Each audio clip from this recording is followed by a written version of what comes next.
എൻ്റെ അച്ഛനും അമ്മയും അധ്യാപകരായിരുന്നു. അതുകൊണ്ട് തന്നെ എൻ്റെ ഉത്തരവാദിത്വമാണ് ഇവിടുത്തെ കുട്ടികളുടെ എഡ്യൂക്കേഷൻ.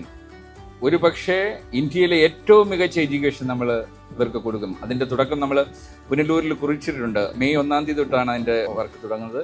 അതിൻ്റെ ഒരു എക്സ്റ്റെൻഡഡ് ആമായിട്ട് ഗാന്ധി ഭവനിലും അതേ രീതിയിലുള്ള ഒരു ക്ലാസ് റൂം, ലോകത്തിലെ ഏറ്റവും മികച്ച ക്ലാസ് റൂമാണ് പുനലൂരിൽ നമ്മൾ അത് തുടങ്ങിയിരിക്കുന്നത്. അതേ മോഡൽ, അതേ ക്വാളിറ്റിയിൽ ഗാന്ധി ഭവൻ ഉള്ളിലും ഒരു ക്ലാസ് റൂം ഉണ്ടാവും. ഇവിടുത്തെ കുട്ടികൾക്ക് കിട്ടുന്നത് ഒരു വലിയ ഭാഗ്യമായിട്ട് നാളെ ഇന്ത്യയിലെ എല്ലാവരും തിരിച്ചറിയും. തീർച്ചയായിട്ടും അവരുടെ ടാലൻറ്റിനും പാഷനും അനുസരിച്ചിട്ടുള്ള ഒരു ഇൻഡസ്ട്രിയിലേക്ക് നമ്മൾ കൈ പിടിച്ച് കയറ്റും. ഏറ്റവും മാതൃകാ സ്റ്റുഡൻസ് ആയിട്ട് അവരെ മാറ്റും. അവരുടെ പാതയിൽ മറ്റു കുട്ടികൾ നാളെ മുന്നോട്ട് പോകുന്നത് കാണേണ്ടി വരും. അതിന് തീർച്ചയായിട്ടും അവരുടെ കാര്യങ്ങൾക്ക് ശക്തി പകരാൻ ഞാൻ ഒപ്പം ഉണ്ടാവും. Roy, who has been doing his work, he writes poetry every day. I was just asking him, from where you get this?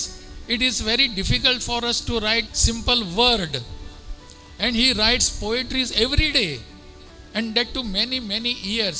More than 8 years he has been doing this as some sort of yajna. He is doing it. Why? Just to keep around all of us very happy and satisfied.